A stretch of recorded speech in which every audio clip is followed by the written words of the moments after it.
నిజ నిర్ధారణకు అంతిమ నిర్ణయం డిఎన్ఏ టెస్ట్. ఉన్నది ఉన్నట్లుగా వాస్తవాలను శోధించి వివరించే మన డిఎన్ఏ టీవీ, మన రాష్ట్రం, మన ఛానల్. నమస్కారం, వార్తలకి స్వాగతం. ఈనాటి వార్తా విశేషాలు. ముఖ్యమంత్రి నారా చంద్రబాబు నాయుడు మంగళవారం అమరావతిలోని క్యాంపు కార్యాలయంలో వ్యవసాయ అనుబంధ రంగాలపై ఉన్నత స్థాయి సమీక్ష నిర్వహించారు. స్వర్ణాంధ్ర విజన్ 2047లో భాగంగా ప్రాథమిక రంగ అభివృద్ధికి 6 కీలక మిషన్లపై అధికారులతో విస్తృతంగా చర్చించారు. ఈ సమావేశానికి మంత్రి కింజారపు అచ్చెన్నాయుడు, సీఎస్ సాయి ప్రసాద్, వివిధ శాఖల ఉన్నతాధికారులు, కార్పొరేషన్ చైర్మన్లు హాజరయ్యారు. వ్యవసాయం, హార్టికల్చర్, ఆక్వాకల్చర్, మార్కెటింగ్, పశుసంవర్ధక శాఖల పనితీరు, భవిష్యత్తు కార్యాచరణపై సీఎం చర్చించారు. ప్రస్తుతం ఎల్నినో ప్రభావంతో రాష్ట్రంలో నమోదవుతున్న వర్షపాతం పరిస్థితులు, సాగునీటి లభ్యత, రైతులకి విత్తనాల పంపిణీ, పంటల ప్రణాళికపై సీఎం ప్రత్యేక దృష్టి సారించారు. రైతుల ఆదాయం పెంచే దిశగా ప్రభుత్వం సమగ్ర ప్రణాళికతో ముందుకు సాగుతుందని అధికారులు వెల్లడించారు. స్వర్ణాంధ్ర విజన్ 2047 లక్ష్యాలకు అనుగుణంగా వ్యవసాయ అనుబంధ రంగాలను బలోపేతం చేసి గ్రామీణ ఆర్థిక వ్యవస్థను మరింత అభివృద్ధి చేయాలని సీఎం చంద్రబాబు సూచించారు. నా తెలుగుదేశం నా బాధ్యత నినాదంతో తెలుగువారి పండుగ మహానాడును ఘనంగా నిర్వహించేందుకు ఏర్పాట్లు జరుగుతున్నాయని టీడీపీ నేత, మాజీ మంత్రి దేవినేని ఉమామహేశ్వరరావు తెలిపారు. నారా లోకేష్ కు మంచి పేరు వస్తుందని, కడుపు మంటతో వైసీపీ బురద చల్లే ప్రయత్నం చేస్తుందని ఆరోపించారు. కొల్లపూడిలో జరిగిన మీడియా సమావేశంలో ఆయన మాట్లాడారు. మండు టెండలో సైతం లెక్క చేయకుండా మహానాడును విజయవంతం చేసేందుకు పార్టీ శ్రేణులు ఉత్సాహంగా సిద్దమవుతున్నారని దేవినేని ఉమా పేర్కొన్నారు.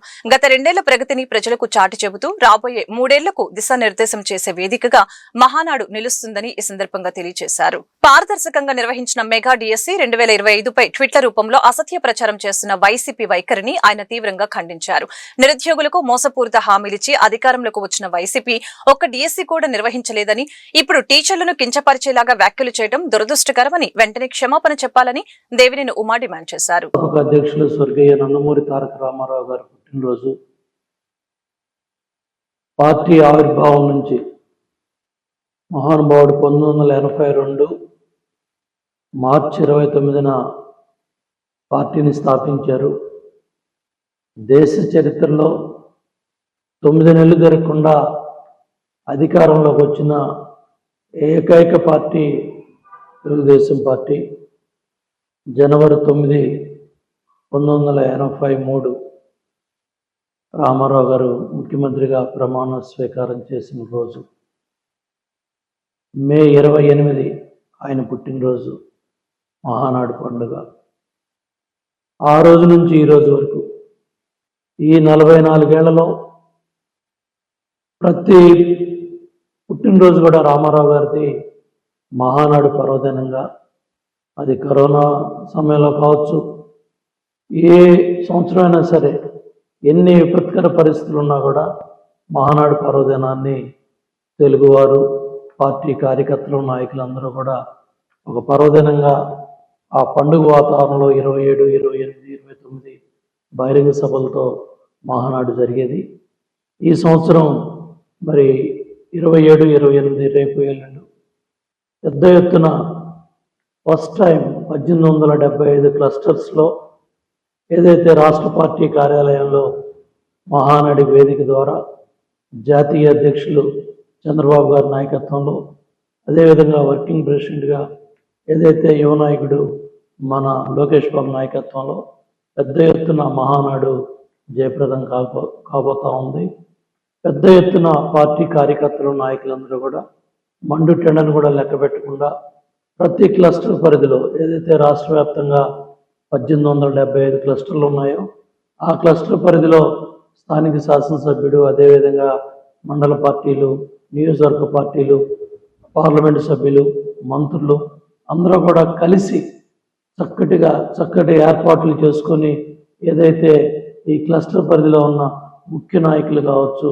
ఎన్టీఆర్ జిల్లా మైలవరంలో అకాల వర్షాలు, ఈదురు గాలులు బీభత్సం సృష్టించాయి. ఈ ప్రకృతి వైపరీత్యం వల్ల నష్టపోయిన బాధితులకి ప్రభుత్వం అండగా ఉంటుందని, తక్షణమే సాయం అందజేస్తామని మైలవరం ఎమ్మెల్యే వసంతకృష్ణ ప్రసాద్ హామీ ఇచ్చారు. మైలవరం మండలంలోని మైలవరం, పొందుగల, చంద్రగూడెం మరియు సబ్బపాడు గ్రామాల్లో అకాల వర్షాలు తీవ్ర నష్టాన్ని మిగిల్చాయి. ముఖ్యంగా ఈదురు గాలుల దాటికి రేకుల షెడ్లు, ఇల్లు పూర్తిగా ధ్వంసమయ్యాయి. ఎమ్మెల్యే వసంత వెంకట కృష్ణ ప్రసాద్ స్వయంగా పరిశీలించి బాధితులకి అండగా ఉంటామని ఈ సందర్భంగా భరోసా ఇచ్చారు. అంతేకాకుండా నియోజకవర్గంలో ధాన్యం కొనుగోళ్లపై వస్తున్న విమర్శల్ని ఆయన ఈ సందర్భంగా ఖండించారు.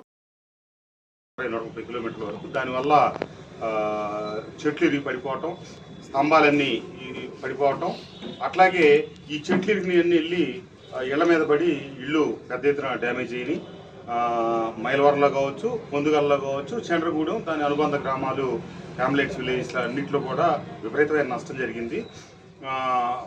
వ్యవసాయ ఉత్పత్తులకు సంబంధించి పంటలన్నీ పూర్తయినాయి కాబట్టి వ్యవసాయానికి ఏమీ నష్టం జరగలేదు. కానీ గృహాలకి విద్యుత్ లైన్లు తెగినందువల్ల రాత్రి నుంచి విద్యుత్ శాఖ సిబ్బంది, అట్లాగే రెవెన్యూ సిబ్బంది, మండల సిబ్బంది, పోలీస్ శాఖ వారు తెల్లవారులు వాళ్ళు పనిచేస్తూనే ఉన్నారు. హైవే మీద కూడా చెట్లు ఇరిగిపడి ట్రాఫిక్ అంతా అంతరాయం కలిగితే యుద్ధ ప్రాతిపదికన అంతా తొలగించడం జరిగింది. ఈరోజు ఉదయమే నేను 8 మొదలెట్టి అన్ని గ్రామాల నుంచి తిరుగుతూ వచ్చాను. కలెక్టర్ గారి దృష్టిలో కూడా అన్ని వివరాలు పెట్టాను. ఎంఆర్ఓ గారి ఆధ్వర్యంలో పిఆర్ఓలను పెట్టి అన్ని గ్రామాల్లో ఏవైతే గృహాలకు నష్టం జరిగిందో వాటన్నిటినీ నివేదిక తయారు చేసి ప్రభుత్వానికి, కలెక్టర్ గారికి నివేదిక పంపించడం జరుగుతుంది. తప్పకుండా ప్రభుత్వం నుంచి వారికి ఏదో ఒక రకంగా ఆర్థిక సాయం అందేటట్టుగా ప్రయత్నం చేస్తామని చెప్పి తెలియజేస్తూ, ఈ వ్యవసాయ సీజన్లో ప్రతిసారి పండేదానికంటే ఎక్కువ దిగుబడులు రావటం, అవన్నీ కూడా మిషన్లతో కటింగ్ అయ్యేటప్పటికి ఎక్కడెక్కడ మిషన్లు అన్నీ మైలవరం నియోజకవర్గానికి వచ్చినాయి. కానీ రైస్ మిల్లు అయ్యాయి, వాటి దగ్గర మిల్లింగ్ కొంత లేట్ అయింది. అయినప్పటికీ ఈ అకాల వర్షాలు వచ్చే టైం కల్లా దాదాపుగా నియోజకవర్గంలో 99% ధాన్యం అంతా ప్రభుత్వం కొనుగోలు చేసిన ధాన్యం మొత్తానికి 24 నుంచి 45 గంటల్లో డబ్బు పట్టడం కూడా జరిగింది. కొంతమంది పని బాట లేని వాళ్ళు ఏదో అవాకులు చెవాకులు పేలుతా ఉన్నారు, మాట్లాడుతూ ఉన్నారు, కొనలేదనేది ఇదని. కొనకపోవటం కాదు, అందరికీ తెలుసు రైతాంగానికి గత ప్రభుత్వ హయాంలో కొన్న తర్వాత 3 నెలలు, 4 నెలలు, 5 నెలలు, 6 నెలలకు కూడా డబ్బులు ఇవ్వని పరిస్థితి అందరికీ తెలిసిన విషయమే. కానీ ఈ ప్రభుత్వంలో సగటున ఏ సంవత్సరంలో కూడా రానంత దిగుబడి ఈ సంవత్సరం వచ్చి, ఎంత దిగుబడి వచ్చినప్పటికి కూడా మొత్తం కొనుగోలు చేయటం, దాదాపుగా కొనుగోలు. ఓటర్ జాబితాలని స్వచ్ఛంగా, నిర్దిష్టంగా రూపొందించేందుకు అన్ని రాజకీయ పార్టీలు సహకరించాలని రాష్ట్ర chief electoral officer Vivek Yadav పిలుపునిచ్చారు. గణన ఫారం సమర్పించని వారి పేర్లు ముసాయిదా జాబితాలో చేర్చబడవని, ఇల్లు తాళం వేసి ఉంటే బిఎల్ఓలు కనీసం 3 సార్లు సందర్శిస్తారని సీఈఓ స్పష్టం చేశారు. కొత్త ఓటర్లు ఫారం 6, సవరణలు, బదిలీలకు ఫారం 8, తొలగింపులకు ఫారం 7 ద్వారా దరఖాస్తు చేయవచ్చని తెలిపారు. అమరావతి సచివాలయంలో మంగళవారం అన్ని పార్టీల ప్రతినిధులతో సమావేశమై ఓటర్ జాబితా ప్రత్యేక సమగ్ర సవరణ 2026 కార్యక్రమంపై చర్చించారు. పట్టణీకరణ, వలసలు, జనాభా మార్పుల కారణంగా మరణించిన వారి పేర్లు, బహుళ నమోదులు, శాశ్వతంగా మారిన వారి పేర్లు జాబితాల్లో కొనసాగుతూ ఉన్నాయని సీఈఓ తెలిపారు. ప్రజాస్వామ్య విశ్వసనీయతను బలోపేతం చేసేందుకు ఈ సమగ్ర సవరణ చట్టమని అన్నారు. 2026 జూలై 1న అర్హత తేదీగా ఈ కార్యక్రమం అమలవుతుందని తెలియజేశారు. ఆధార్ కేవలం గుర్తింపు రుజువు మాత్రమేనని, పౌరసత్వానికి రుజువు కాదని ఈ సందర్భంగా తెలియజేశారు. విచారణ లేకుండా ఎవరి పేరు తొలగించబోమని, వృద్ధులు, దివ్యాంగులు, దళితులు, గిరిజనులకి ప్రత్యేక సహాయం కల్పిస్తామని హామీ ఇచ్చారు. ప్రజాస్వామ్య బలోపేతానికి ప్రతి పౌరుడు సహకరించాలని వివేక్ యాదవ్ కోరారు. ప్రవాసాంధ్రుల దాతృత్వానికి తానానే నిదర్శనమని గుడివాడ ఎమ్మెల్యే వెనిగండ్ల రాము కొనియాడారు. తానా ట్రెజరర్ కసకుర్తి రాజా సౌజన్యంతో ఎమ్మెల్యే రాము సహకారంతో గుడివాడ రైతులకి 25 లక్షల విలువైన వ్యవసాయ పరికరాలు పంపిణీ చేశారు. ఉత్తర అమెరికా తెలుగు సంఘం తానా రైతు కోసం కార్యక్రమంలో భాగంగా P4 కార్యక్రమం కింద గుడివాడ మార్కెట్ యార్డులో 700 టార్పలిన్లు, 100 ఛార్జింగ్ స్పేర్లను రైతులకి పంపిణీ చేశారు. వ్యవసాయ శాఖ అధికారులు, కూటమి నేతలతో కలిసి ఎమ్మెల్యే రాము వీటిని అందజేశారు.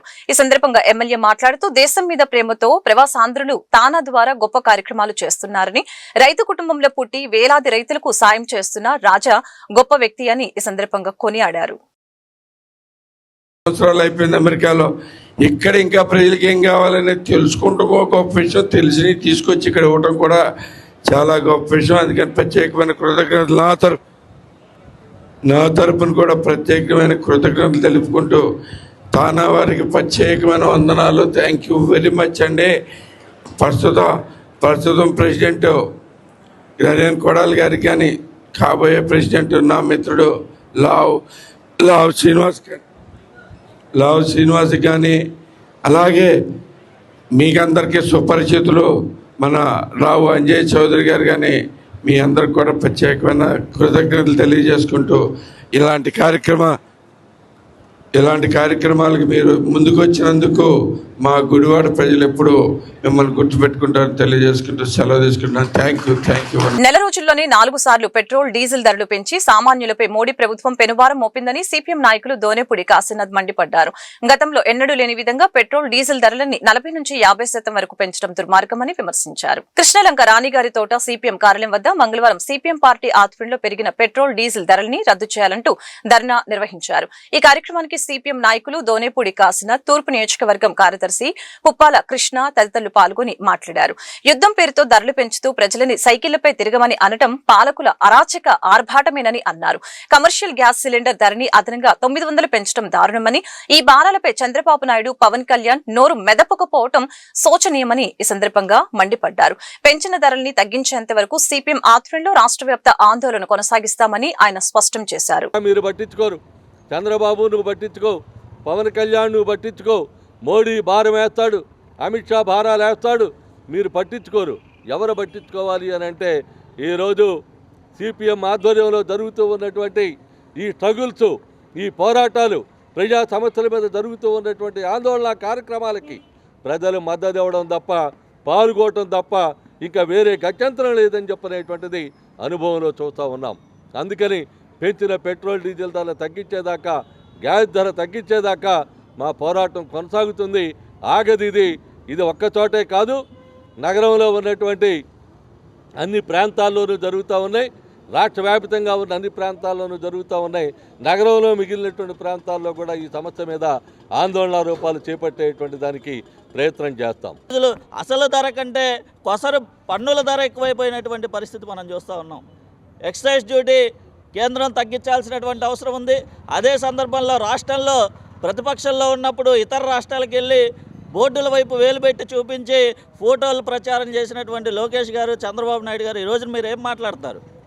ఈ రోజున పక్కన ఉన్నటువంటి తమిళనాడులో 107 రూపాయలు పెట్రోలు, కేరళలో 108, 109 రూపాయలు, పక్కన ఉన్నటువంటి తెలంగాణలో కూడా 115 రూపాయలు లీటర్ పెట్రోల్ ధర ఉంటే మన రాష్ట్రంలో మాత్రం ఈరోజు 117.5 రూపాయలు పెట్రోల్. ఎందుకు ఈ రకమైనటువంటి ధరల పెంపు ఎందుకు మన రాష్ట్రంలో ఉంది? దీనికి మీరేం సమాధానం చెప్తారు?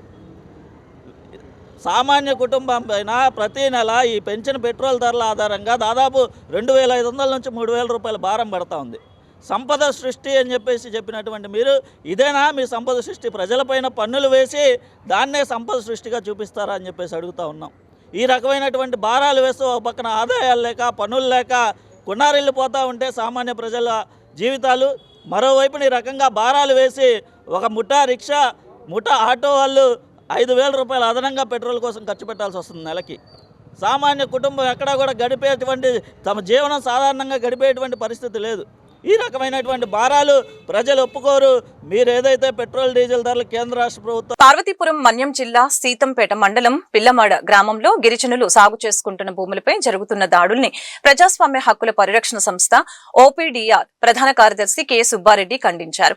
పిల్లమాడ గ్రామంలో 107 ఎకరాల భూమిని 50 ఏళ్లకు పైగా సాగు చేసుకుంటున్న గిరిజనులపై పోలీసులు, గూండాలు దాడి చేయడాన్ని తీవ్రంగా ఖండిస్తున్నామని అన్నారు. మంగళవారం గాంధీనగర్ ప్రెస్ క్లబ్ లో ఓపీడీఆర్ ఆధ్వర్యంలో విలేకరుల సమావేశం జరిగింది. ఈ సందర్భంగా రాష్ట్ర ప్రధాన కార్యదర్శి కె సుబ్బారెడ్డి, ఆర్గనైజింగ్ కార్యదర్శి బాలు, కార్యవర్గ సభ్యులు అప్పారావు పాల్గొని మాట్లాడారు.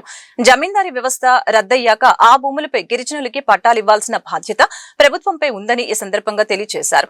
ఈ నెల 21వ తేదీన సుమారు 500 మంది పోలీసులు, 50 మంది గూండాలతో గ్రామంపై దాడి చేశారని, గిరిజనుల అరటి చెట్లను దారుణంగా నరికివేశారని అన్నారు. అడ్డు వచ్చిన వారిపై అక్రమ కేసులు బనాయిస్తున్నారని తెలిపారు. న్యాయం చేయాలని మంత్రుల్ని, జిల్లా కలెక్టర్, ఎస్పీలను కలిసి వినతి పత్రాలు అందజేశామని చెప్పారు. ప్రభుత్వం స్పందించి నిష్పక్షపాతంగా విచారణ జరిపించాలని, గిరిజనుల భూ హక్కులను కాపాడాలని డిమాండ్ చేశారు. నా పేరు కె సుబ్బారెడ్డి, ప్రజాస్వామ్య హక్కుల పరిరక్షణ సంస్థ ఓపీడీఆర్ రాష్ట్ర ప్రధాన కార్యదర్శిని. వీరు వి బాలు గారు మా సంస్థ రాష్ట్ర ఆర్గనైజింగ్ కార్యదర్శి. నా కుడి చేతి పక్కన వారు అప్పారావు గారు, మా సంస్థ రాష్ట్ర కార్యవర్గ సభ్యులు. మేము ప్రధానంగా ఈరోజు మీతో పంచుకోవాలనుకున్న విషయం, మన రాష్ట్రంలో పార్వతీపురం మన్యం జిల్లాలో బిల్లమడ అనే గ్రామం ఉంది, సీతంపేట మండలంలో. ఆ గ్రామంలో 107 ఎకరాలు 50 సంవత్సరాలు పైగా గిరిజనులు, పేద గిరిజనులు సాగు చేసుకుంటున్నారు. ఆ భూములు పర్లాకిమిడి జమీందారు గారి జమీందారీ వ్యవస్థ రద్దయిన తర్వాత అవి సాగు చేసుకునే వాళ్ళ పేరుతో ఎవరైతే సాగు చేసుకున్నారో ఆ పట్టాలు ఇవ్వాలి. అది రాష్ట్ర ప్రభుత్వాల బాధ్యత. ఆ గిరిజనులకి భూమి మీద హక్కులు దఖలు చేయాలి. వాళ్ళ చదువు లేని గిరిజనులు అప్పటి నుంచి నిరాటంకంగా సాగు చేసుకున్నారు. ఇటీవల కాలంలో గోదావరి జిల్లాల నుంచి వెళ్ళినటువంటి భూస్వాములు దొంగ పట్టాలు సృష్టించి ఆ భూములు తమ పేర్లు రికార్డుల్లో ఎక్కించుకొని భూములు మావి అని తరచూ అక్కడికి వెళ్ళి వాళ్ళని డబ్బులు ఇచ్చి పంపించాలని ప్రయత్నం చేయడం, బెదిరించడం, పోలీస్ ఫోర్స్ను ఉపయోగించి రౌడీల్ని గూండాలను ఉపయోగించి వాళ్ళు వేసిన పంటలను ధ్వంసం చేయడం, ఇట్లా 2-3 సార్లుగా ప్రయత్నాలు జరుగుతున్నాయి. గత మే 8న 300 మంది ఉప్పల నేను ఎగ్జిక్యూటివ్ కమిటీ మెంబర్ని ఓపిడిగా. ఈ ప్రభుత్వాలు సంక్షేమం పేద ప్రజల కోసమే ఉన్నామని చెప్తున్నాయి, కానీ ఎక్కడ పేద ప్రజలు నిజంగా పేద ప్రజలు ఇబ్బంది పడుతున్నారో అక్కడ వాళ్ళ తరఫున నిలబట్టలేదు. ఎందుకంటే మనం చూసాం, ఇంతకుముందు కూడా మన పక్క జిల్లాలోనే ఖమ్మం దగ్గర వెలుగుమట్ల ఏరియాలో 730 ఇళ్ళు కూలగొట్టేశారు. ఎందుకు అంటే వాళ్ళు భూదాన్ భూములు, అవి భూదాన్ భూములు వాళ్ళకి పట్టాలు ఇచ్చి ఉన్నాయి. హైకోర్టు కూడా వాళ్ళకి ఇది ఇచ్చింది, మీరు వాళ్ళకి వసతులు కల్పించండి, రోడ్డు ఫెసిలిటీ, నీటి వసతులు, కరెంటు ఇవ్వమని చెప్పి హైకోర్టు కూడా డైరెక్షన్స్ ఇచ్చింది. అయినా ప్రభుత్వం ఏమి పట్టించుకోకుండా అక్కడ మంత్రులు వాటిని ఆ భూములు కాజేయాలి, ఎందుకంటే అవి ఖమ్మం పట్టణం దగ్గరలోకి వస్తున్నాయని తుమ్మల నాగేశ్వరరావు గారు, శ్రీనివాసరెడ్డి గారు వీళ్ళంతా కలిసి అంటే వాటిని పోలీస్ ఫోర్స్ ఉపయోగించి ధ్వంసం చేసేసారు. పూర్తిగా ఆనమాలు లేకుండా 730 ఏళ్ళని కూలగొట్టారు. దాదాపు 1000 మంది పైగా జనాభా ఉంటున్నారు అక్కడ. ఆ తర్వాత ఇదంతా రాష్ట్రం అంతా ఇదయ్యేటప్పటికీ వెంటనే మళ్ళీ 15 రోజుల్లోనే మేము పట్టాలు ఇస్తున్నాం అనే పేరుతో ప్రజల భాగస్వామ్యంతో ఆపరేషన్ క్లీన్ స్వీప్ విజయవంతంగా కొనసాగుతుందని విజయవాడ నగరపాలక సంస్థ కమిషనర్ ధ్యానచంద్ర తెలిపారు. కార్మికుల శ్రమను తగ్గిస్తూ నగర పరిశుభ్రతకి సహకరిస్తున్న ప్రతి ఒక్కరిని కమిషనర్ అభినందించారు. మంగళవారం నగరంలోని Suryaraopeta, Governorpet, Bhavanipuram, Swathi theatre centre, HB colony ప్రాంతాల్లో పారిశుద్ధ్య పనుల్ని కమిషనర్ క్షేత్రస్థాయిలో పరిశీలించారు. ముఖ్యమంత్రి చంద్రబాబు పిలుపు మేరకు కార్యక్రమంలో నగరంలోని 64 డివిజన్లలో స్వచ్ఛంద సంస్థలు, ప్రజలు, టెర్రర్ గార్డెన్ గ్రూపులు చురుగ్గా పాల్గొంటూ పారిశుద్ధ్య కార్మికులకు చేయూతను అందిస్తున్నారని తెలియజేశారు. నోడల్ అధికారులు ప్రతిరోజు క్యాంటీన్లను పరిశీలించాలని ఈ సందర్భంగా ఆదేశించారు. ఈ పర్యటనలో chief medical and health officer doctor Arjun Rao, deputy city planner Chandrabose, EE Srinivasu, AMHO doctor Annapurna తదితరులు పాల్గొన్నారు. తెలుగుదేశం పార్టీ మహానాడు మే 27, 28 తేదీలో సెంట్రల్ నియోజకవర్గంలోని 11 క్లస్టర్లలో ఘనంగా జరగనుంది.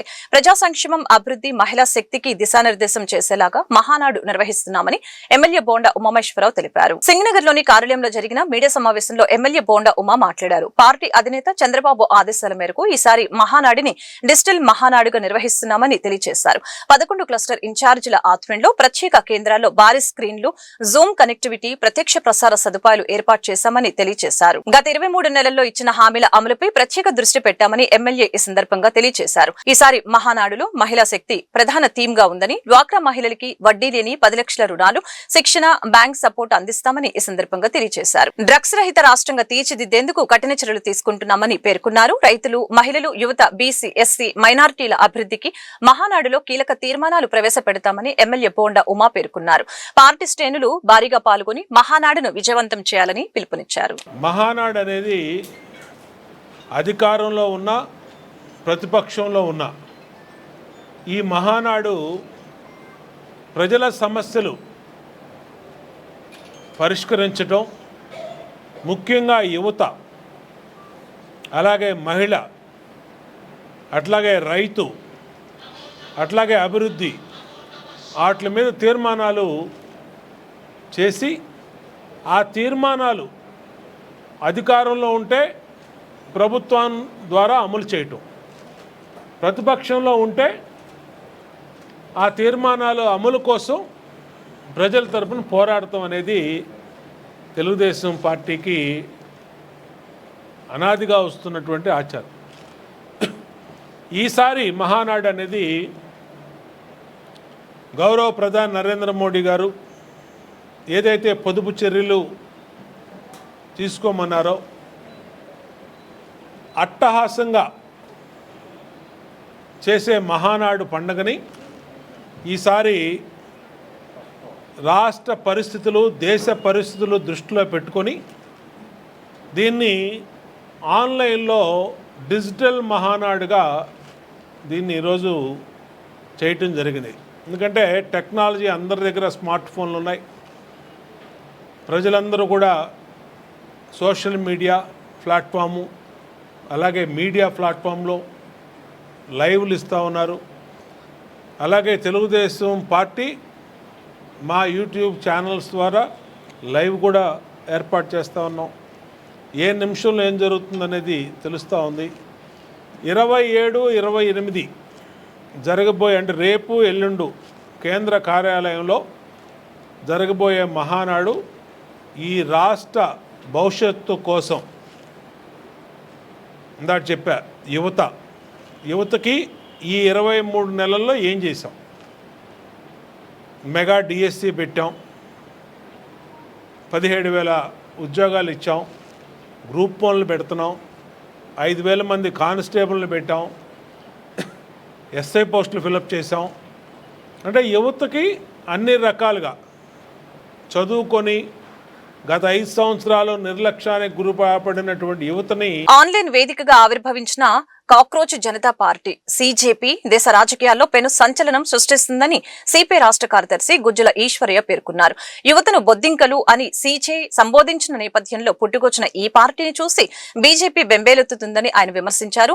సీజేపీ ప్రకటించిన మేనిఫెస్టోని సిపిఐ సంపూర్ణంగా సమర్థిస్తుందని స్పష్టం చేశారు. సిపిఐ రాష్ట్ర కార్యదర్శి గుజ్జల ఈశ్వరయ్య మంగళవారం పార్టీ రాష్ట్ర కార్యాలయంలో మీడియాతో మాట్లాడారు.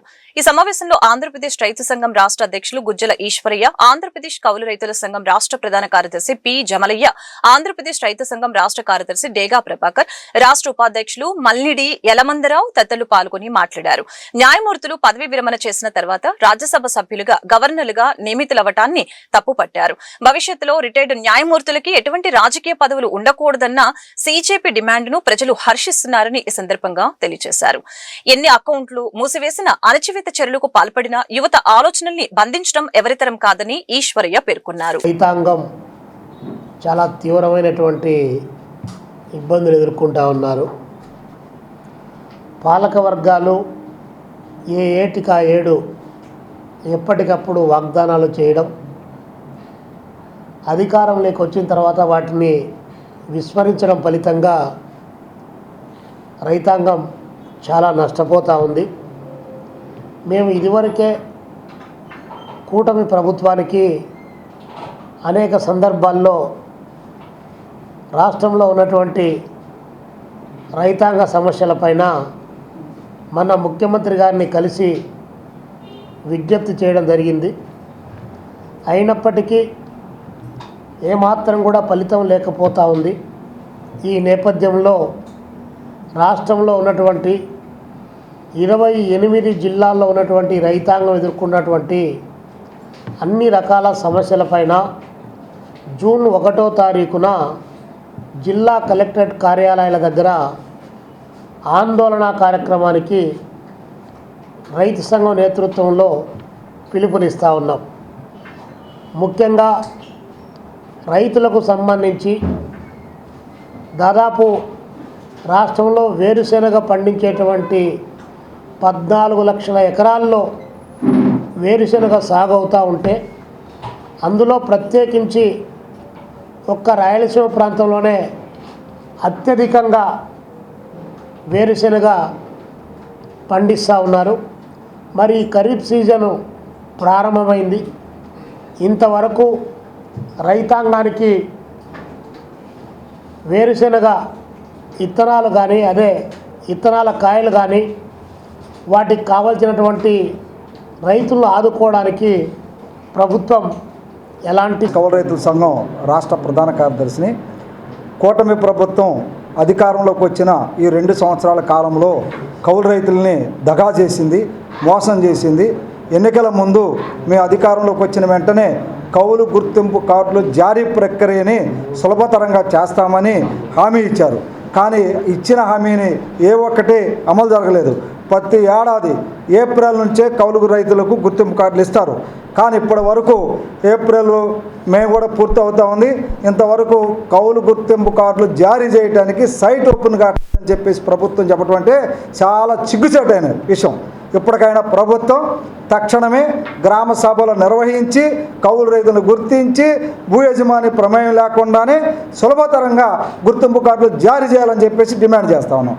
రెండో అంశం, కౌలు రైతులకి పంట రుణాలు ఇచ్చే విషయంలో భూ యజమాని పంట రుణం తీసుకుంటే కౌలు రైతుకి ఇవ్వమని చెప్తానన్నారు. అంటే దానివల్ల కౌలు రైతులు నష్టపోతారు. అందుకని రిజర్వ్ బ్యాంక్ ఆఫ్ ఇండియా నిబంధనల ప్రకారం షూరిటీ లేనటువంటి పంట రుణాలు ప్రతి కౌలు రైతుకి స్కేల్ ఆఫ్ ఫైనాన్స్ ప్రకారం 2 లక్షల రూపాయలు ఇవ్వాలని ఆదేశాలు ఉన్నాయి. కానీ గత 2 సంవత్సరాల కాలంలో ఈ ఆదేశాలు విస్మరించబడ్డాయి. ఈ వార్తలు ఇంతటితో సమాప్తం. మరొక బులెటిన్ మళ్ళీ కలుద్దాం. నమస్కారం.